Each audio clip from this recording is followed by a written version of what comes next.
Graça e paz, boa tarde, Deus abençoe a todos. A segunda carta do apóstolo Paulo a Timóteo, essa que nós estamos comentando aqui, falando do privilégio que teve o jovem Timóteo de ter tido o apóstolo Paulo como seu conselheiro, como seu diretor espiritual, como seu mentor. Essa é a carta da prisão, tá? Essa segunda carta aqui, ela foi escrita quando Paulo estava aprisionado em Roma. Provavelmente e certamente pela segunda vez. Ela é a última carta. Ela é a última carta do apóstolo Paulo. Ela é praticamente uma carta de despedida. Ele deixa claro que gostaria de ter Timóteo na companhia dele. Ele queria produzir mais alguma coisa. E o apóstolo Paulo tinha plena consciência de que dessa vez ele não seria solto. Dessa vez ele seria executado. Na primeira carta, ele estava numa casa por ele alugada. Na audiência, na primeira audiência, ele foi colocado em prisão domiciliar. 2 anos depois, ele foi libertado porque não havia elementos para condená-lo por tentativa de insurreição. Então, ele foi solto. Não havia nada contra ele, não havia provas contra ele. Seus acusadores não acrescentaram nada ao documento que o conduziu a Roma por ele ter recorrido ao tribunal romano. Justiça foi feita. Provavelmente ele foi até onde ele pretendia ir, até a Espanha, né? A Espanha que era considerado ali quase que o fim de tudo, mas é do Império Romano, né? Depois os romanos avançaram até parte da ilha lá, da Grã-Bretanha lá. Provavelmente ele concluiu a sua viagem e retornou. Quando retornou, ele deve ter sido preso novamente, dessa vez pelo simples fato de ser cristão. Foi preso e depois foi executado.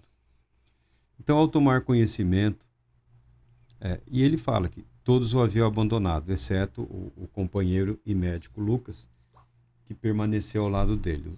Outros discípulos, alguns saíram em viagem missionária e outros simplesmente fugiram, temendo sofrer o mesmo destino que o apóstolo Paulo. Tá? Então, Paulo estava numa situação tensa, por assim dizer. Mas o importante é que, se você pega o versículo 6 do capítulo 4, ele fala: quanto a mim, já estou sendo derramado como vinho na oferta de libação. O momento da minha partida se aproxima. Combati o bom combate, completei a corrida, perseverei na fé. Agora me está reservada a coroa da justiça, que o Senhor, o justo juiz, me concederá naquele dia, e não somente a mim, mas certamente a todos os que amarem a sua vinda. Graças a Deus pela sua palavra. Uma coisa que diz respeito ao ministério, e a quase tudo nessa vida, é sabermos o momento em que estamos prestes a sair de cena e aceitar essa verdade.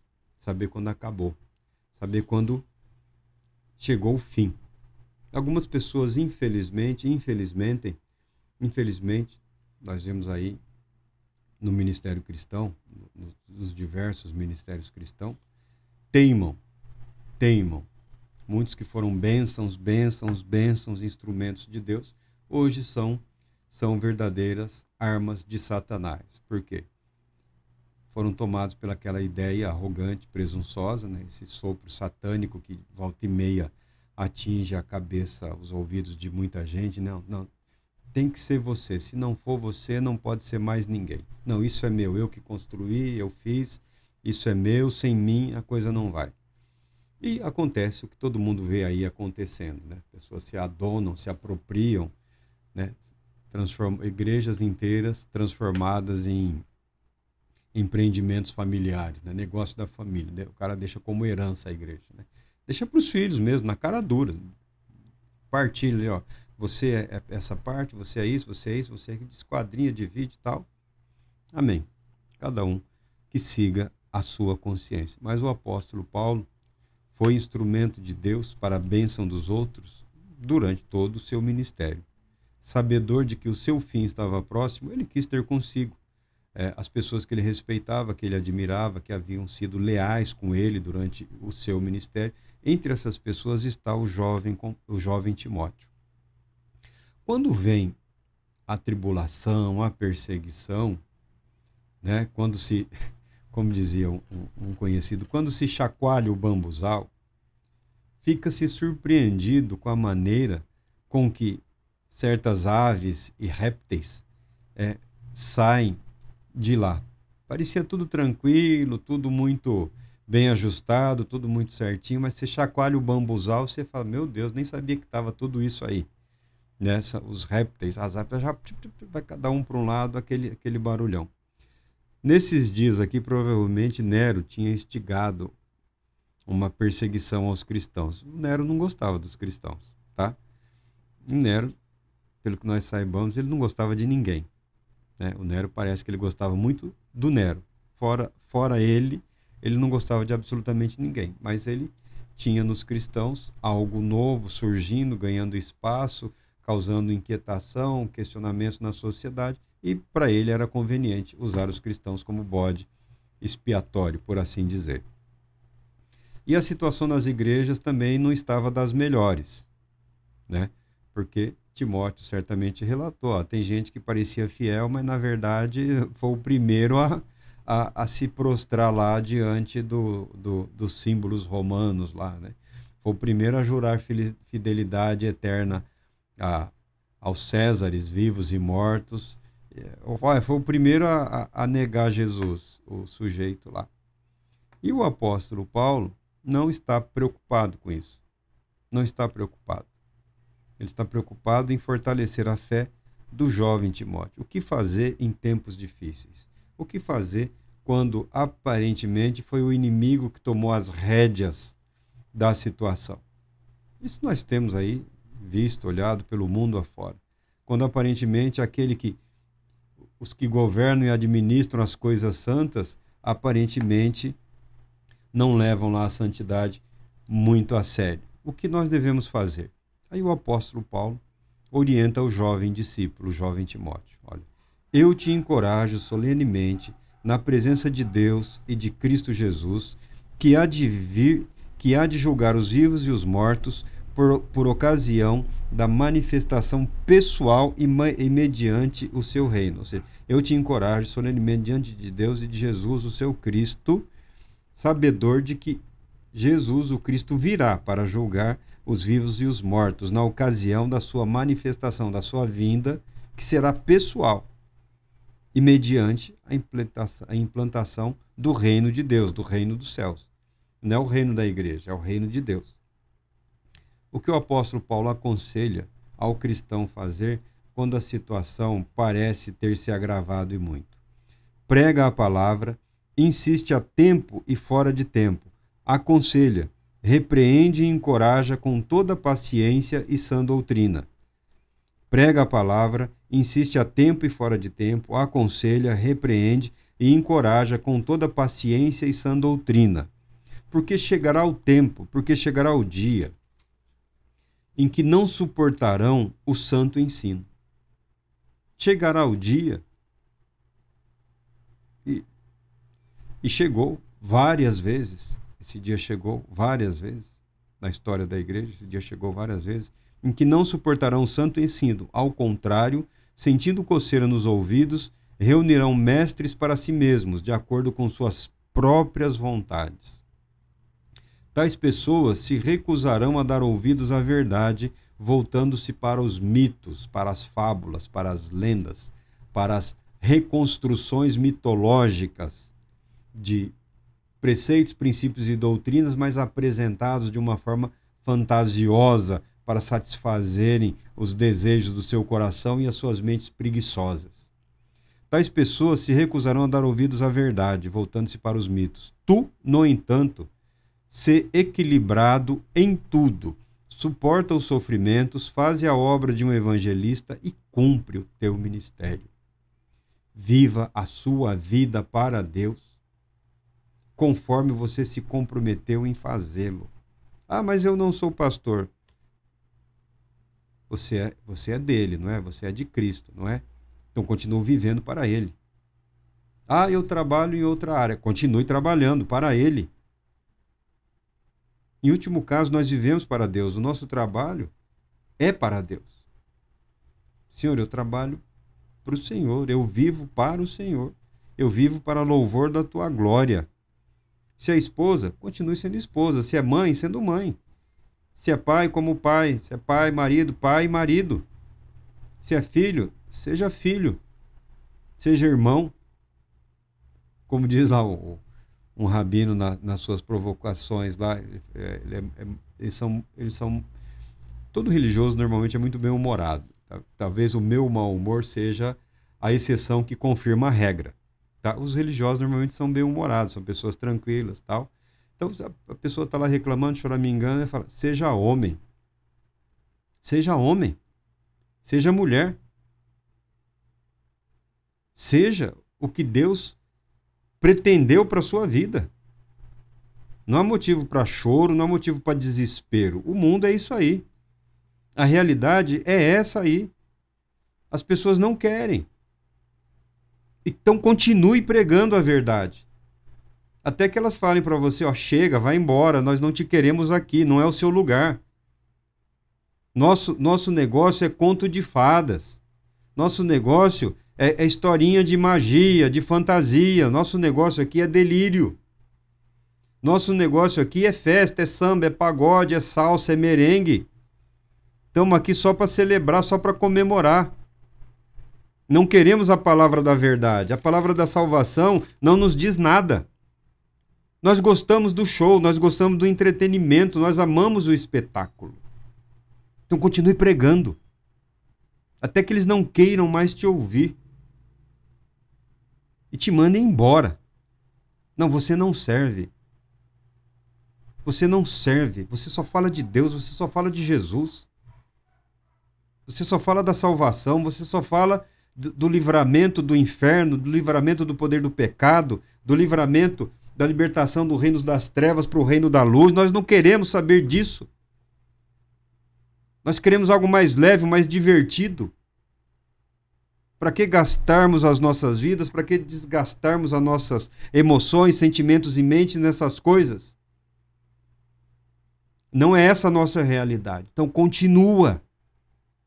Até que não te queiram mais. Até que não te aceitem mais. E Deus te conduzirá para o lugar apropriado, para o lugar que por Ele foi reservado. Não precisa tentar amaciar o evangelho, não precisa tentar amaciar a verdade. É claro que você não precisa se tornar belicoso, né? Partindo para a violência, para a ignorância, para a truculência, cheio de provocações. Mas o apóstolo Paulo fala isso. Prega, insiste, aconselha, repreende, encoraja com paciência e sã doutrina, ensina pela Bíblia, ensina pela verdade. Bons livros não são um problema. Pode usá-los também.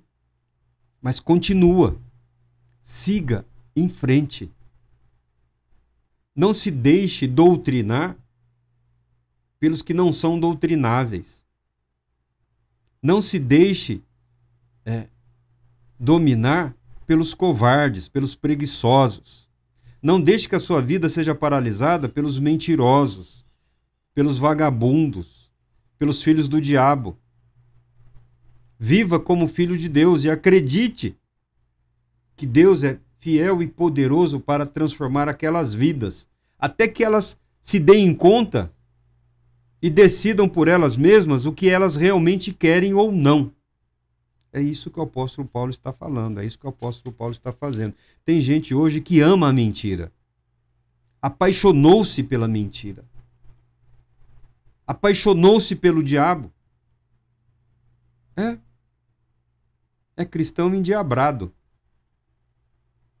é cristão amalucado, é cristão desajustado, é cristão desequilibrado. Há esperança? Há. Mas o importante é sabermos que a palavra de Deus é fiel, a ponto de trazer à tona a verdade de quem somos e de quem todos são. se tem que ocorrer um rompimento, se tem que ocorrer uma ruptura, não seja você por pressentir. Se você é capaz de ver, amém, tome as suas decisões. Mas se você está comprometido com essa igreja, com essa família, com essa instituição, com esse trabalho, com essa empresa, continue sendo quem você propôs ser diante de Deus. Seja você o fiel a Deus. E Deus mostrará a sua fidelidade. Ainda que para tanto, a infidelidade de outros tenha que vir à tona. A ponto de não é mais igreja, não tenho mais o que fazer aqui. Meu ministério acabou, meu tempo aqui acabou. Tchau, até logo, vou seguir o meu caminho. É o que o apóstolo Paulo fala aqui. Um homem que soube aceitar quando chegou o fim. O que eu acho fantástico na vida de todos os apóstolos é isso. Pedro, todos. Falou, meu tempo aqui está chegando ao fim. Fui fiel. Todos disseram isso. Fui fiel. Todos disseram isso. Combati o bom combate, guardei a fé. Aceito o fim que Deus propôs para mim. Alguns foram horríveis, alguns fins foram terríveis, mas eles aceitaram. Porque como o apóstolo Paulo, eles sabiam que me está reservada a coroa da justiça, que o Senhor, justo juiz, me concederá naquele dia, no dia da ressurreição. Olha que ele nem está dizendo, parto para o Senhor para receber agora a coroa da justiça. Ele está dizendo, não, parto para o Senhor e sei que receberei a coroa da justiça naquele dia. Ele não está falando em antecipação. Ele não está exigindo nada antecipadamente.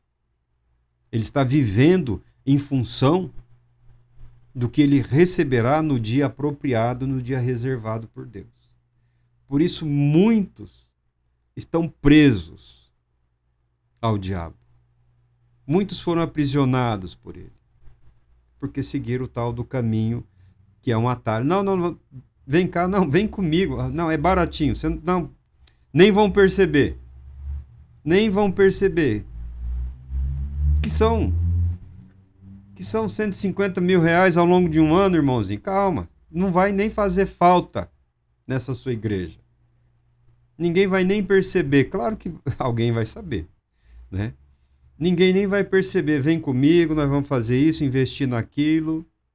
E agora está aí, amarrado, desesperado, com um orçamento que não fecha, as contas que não se equilibram, o dinheiro que não volta. Foi conversar e o cara pediu, olha, estamos passando por um momento difícil, mudou o governo, a situação é isso, é aquilo, tenha paciência e você vai receber tudo. Você vai receber tudo. O cara passou 4 anos colocando o dinheiro na igreja num golpe, né?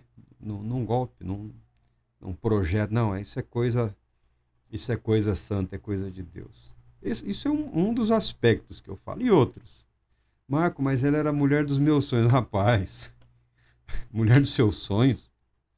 Você é louco? Você é casado? Você tem 4 filhos? Você tem 6 netos?